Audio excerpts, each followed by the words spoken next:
What up, y'all? This is your boy, Mr. Downtown Ray Melo, and you're listening to the Entertainment Report for Thursday, January 29th, 2015, delivering some of the major stories and trends going on in the world of entertainment and beyond. You can follow the show on Facebook or on Twitter, facebook.com/The Entertainment Report with Ray Melo, or you could follow us on Twitter at The Enter Report. You can also listen to the show anytime you want on iHeartRadio. Just search for The Entertainment Report. It'll take you to the page. Police were called to Compton, California on Thursday in response to a fatal hit-and-run near the set of the promotional shoot for Straight Outta Compton, an upcoming biopic about the rap group NWA. The driver was rap mogul Suge Knight, his attorney James Blatt confirmed. Blatt told NBC News that Knight was driving the truck and called it a tragic accident, adding that Knight was making arrangements to surrender to authorities. Detectives are investigating the incident as a homicide. Universal declined to comment, but sources told The Hollywood Reporter that the incident occurred on or near the set of the promo shoot associated with the film. Sources say the incident occurred after shooting had wrapped for the day. Dr. Dre and Ice Cube, who were present during the shoot, were not present at the time of the incident. The film Straight Outta Compton has wrapped production. Los Angeles Sheriff's Department released a statement reporting 2 victims, both of whom were transported to a local hospital to be treated for their injuries. According to the release, a male adult was pronounced dead at the hospital. The second victim is in unknown condition. The LASD is saying that there is no suspect information at this time. According to TMZ, the incident occurred after Knight got into a fight with 2 crew members. He reportedly ran over a bystander identified as Terry Carter, a friend of Knight's. Actor Cleabone Sloan was also reported struck with the vehicle and received non-life-threatening injuries. Police sources told The Hollywood Reporter that the hit-and-run came at around 3 p.m. Knight's attorney confirmed the incident to Billboard and says facts are all over the place right now, and he is waiting for a preliminary investigation to learn more. Knight is known as the co-founder of Death Row Records and is currently served as CEO of Black Capitol Records. He has had multiple run-ins with the law over the years. He was the victim of a shooting in August at the pre-MTV Video Music Awards party. Straight Outta Compton is being directed by F. Gary Gray and is set for an August 14th release. The film is set in the 1980s and tells the story of the group's rise to fame. O'Shea Jackson Jr., Corey Hawkins, and Jason Mitchell also star as Ice Cube, Dr. Dre, and Eazy-E, respectively. The last update was Knight was preparing to surrender to authorities. Anna Gunn has found her follow-up to Fox's Grace Point and Breaking Bad. The 2-time Emmy winner has booked the female lead in CBS's Criminal Minds spinoff, The Hollywood Reporter has learned. The spinoff is currently set as a pilot that will shoot in mid-February and air as a planned episode in the flagship series at a later date. It focuses on the division of the FBI that helps American citizens who find themselves in trouble abroad. Gary Sinise stars as Jack Garrett, a 20-year veteran of the Bureau who is currently in charge of the FBI's top team for handling cases involving American abroad. Gunn will play Allie Lambert, an international law expert and talented linguist. She's smart, capable, and indispensable part of the team that makes sure bad guys worldwide don't slip through the murky waters of international law. Criminal Minds showrunner Erica Messer will pen the script, and executive producer of the ABC Studios and CBS Television Studios entry alongside Mark Gordon and Nick Pepper. The Walking Dead's Tyler James Williams co-stars. For Gunn, the role marks her latest broadcast gig following Grace Point, Fox's Broadchurch remake, which will not return for a second season. Gunn won 2 Emmy Awards for a supporting role as Skylar White on AMC's Breaking Bad. The Super Bowl TV spot for Terminator Genisys has been released, showing Arnold Schwarzenegger in action as the cyborg tasked this time around with saving the future. In breaking from tradition, Terminator Genisys sees Schwarzenegger playing the Terminator tasked with keeping Sarah Connor, play Emilia Clarke, alive, resulting in a timeline that differs from events seen in earlier films in the series. The 30-second spot will debut during the second quarter of the game. Written by Latia Lalogridis and Patrick Lussier, Terminator Genisys is directed by Thor the Dark World's Alan Taylor. The movie will be released on July 1st. Katy Perry will take the stage for Sunday's much-anticipated Super Bowl halftime show. She unveiled about details about her performance on Thursday, which she said will involve heat, a lion, and sharks. The singer opened up to reporters at a Super Bowl press conference about the show, poking fun at the recent allegations brought against the New England Patriots that they deflated game balls. I don't think I'm so much of an expert of the game of football, but I think I can assure you, everyone in here, that nothing in my performance will be deflated. When asked what she will be wearing, Perry played coy. All I'm saying about my opening costume is that it's going to be flaming hot, not the Cheeto. But perhaps the most shocking snippet the Roar singer discloses: the animal, a large fish that will make halftime tuners, outers, be wide awake. I will tell you that I think I'm probably the only person in Super Bowl halftime history that will even bring both a lion and shark to the stage. Though it's unclear if the supposed lion and shark will be part of the show, the singer sounded serious when she announced the news. Lenny Kravitz will also join Perry on the halftime show. Super Bowl 49 will air on February 1st at 3:30 p.m. on ABC. Rock legend Tom Petty has addressed the recent news that he and frequent collaborator Jeff Lynne have received songwriting credit on Sam Smith's hit Stay With Me. In a statement to Billboard, the rock legend praised Smith for quickly addressing what he called, quote, a musical accident, the similarities between Stay With Me and his hit I Won't Back Down. He says most times you catch it before it goes out the studio door, but in this case it got by. Sam's people were very understanding on our predicament, and we easily came to an agreement. Perry also strongly denies the scattered reports that the songwriting Snafu ever inspired legal action. The word lawsuit was never even said and was never my intention. And he also adds, and no more was to be said about it. How it goes out to the press is beyond Sam or myself. He said in a statement about the Sam Smith thing, let me say, I have never had any hard feelings towards Sam. All my years of songwriting have shown me these things can happen. Most times you catch it before it gets out of the studio door, but in this case it got by. Sam's people were very understanding of our predicament, and we easily came to an agreement. The word lawsuit never even said and was never my intention, and no more was to be said about that. How it got out of the press is beyond Sam or myself. Sam did the right thing, and I have thought no more about this. A musical accident, no more, no less. In these times we live in, this is hardly news. I wish Sam all the best for his ongoing career. Peace and love to all. As previously reported, Petty's team noticed the similarities between Stay With Me and I Won't Back Down and reached out to Smith's representatives.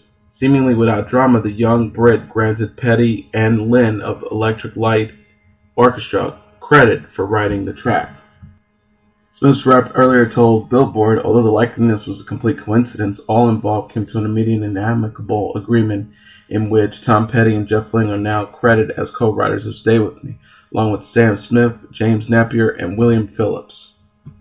Fox is moving forward with its fantasy football comedy and adding a half-hour inspired by the life of Weezer frontman Rivers Cuomo. The network on Thursday handed out pilot orders to Fantasy Life, the adaptation of ESPN's analyst Matthew Berry's best-selling book of the same name, with Entourage's Kevin Connolly attached to star, and Detour, the Cuomo comedy from Psych's Steve Franks. Fantasy Life, which landed at Fox in September with a sizable pilot commitment with a significant penalty attached, centers on a regular guy who lands his ultimate dream job hosting a fantasy football show and is forced to navigate office politics while becoming the star he never thought he could be. It was written by Tim McAuliffe, who wrote Bad Teacher, Satisfaction, The Office, Up All Night, who will also be executive producing alongside Connolly, Berry, Three Arts, Jonathan Berry, Greg Walter, Michael Rottenberg, and Troy Zane.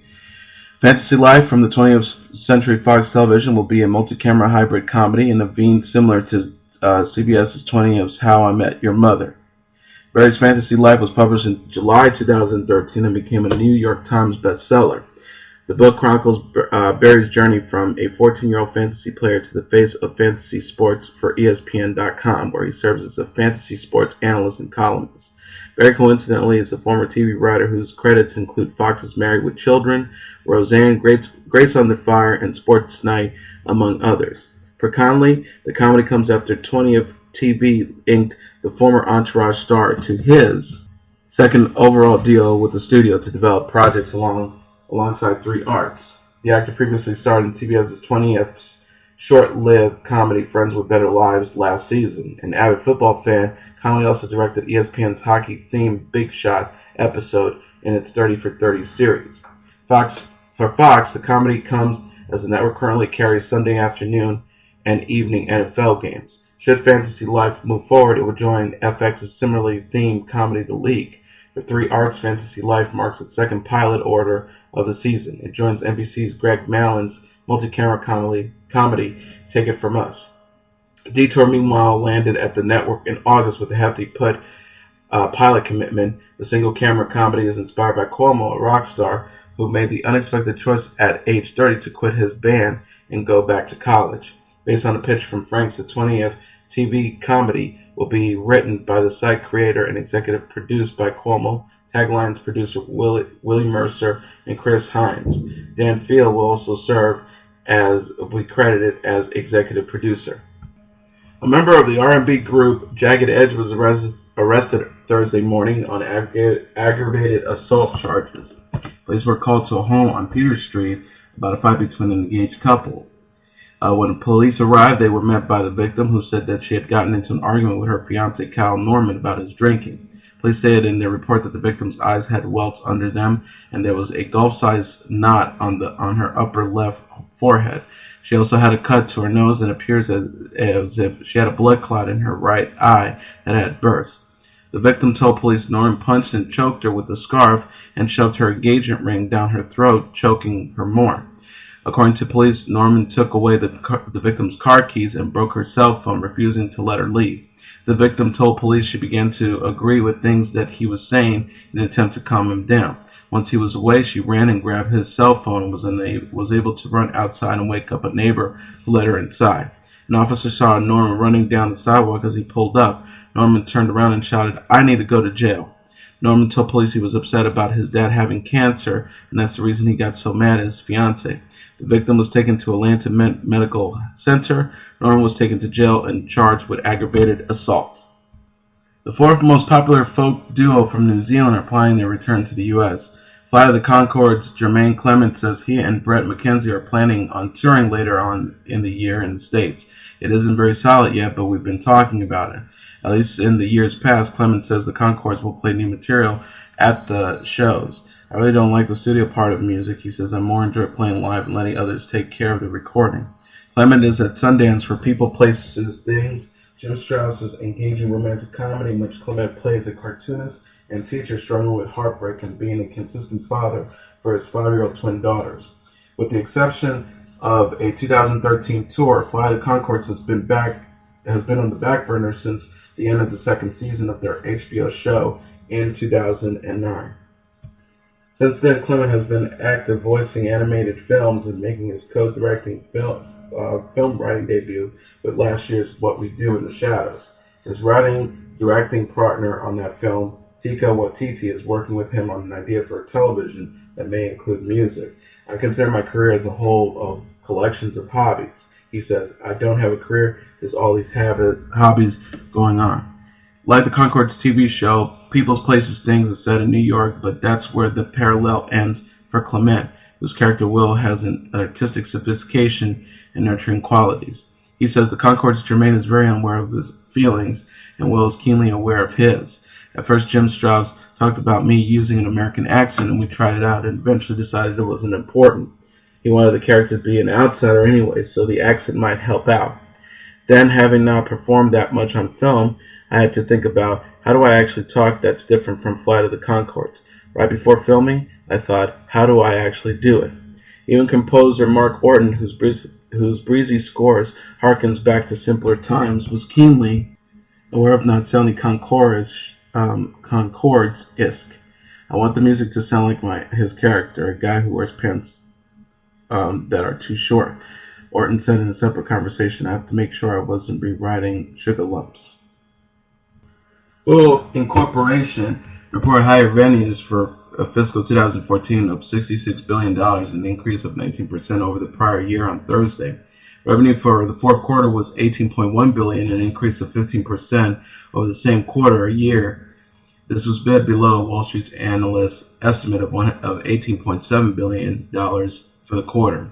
CFO Patrick Pichette said in a conference call that revenues was depressed by a strong U.S. dollar, increasing compensation, real estate costs, and the shortage of Netta 6 phones, especially in the UK. The GAAP, the Generally Accepted Account Principles net income in the fourth quarter was $4.8 billion compared to $3.4 billion in the same quarter of 2013. Non-GAAP operating income in the fourth quarter was $4.8 billion compared to $4.6 billion in the fourth quarter of 2013. However, network profits, while up, also came in below analysts' estimates. The GAAP consolidated network incomes in the fourth quarter per share was $6.91, a bit below Wall Street's advanced estimates of $7.08 per share. Non-GAAP earnings per share for the quarter was $6.88 compared to $6.78 in 2013's fourth quarter. Jim Parsons is heading back to Broadway in his most holy role to date. The Emmy and Golden Globe winning Big Bang Theory actor will star as the Almighty in The Limited Age of an Act of God, a new comedy based on the book The Last Testament, a memoir by God, produced by Jeffrey Finn, announced Thursday. Previews will begin May 5th at Studio 54, ahead of its May 28th opening. Joe Mantello, who starred in Last Ship, Casa Valentina, and Wicked, will direct a 90-minute play that has God revealing the mysteries of the Bible and answering humanity's greatest essential questions. Casting of 2 agents and the design team will be announced at a later date. 101 Productions will serve as executive producers of the production.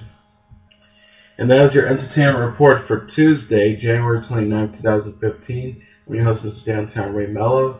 I'll be back tomorrow to wrap the week up, delivering some of the major stories and trends going on in the world of entertainment and beyond. You can follow the show on Facebook or on Twitter, facebook.com/The Entertainment Report with Ray Melo, that's RayMelo, or on Twitter at The Enter Report. You can listen to this episode or any previous episodes of The Entertainment Report on the iHeartRadio station.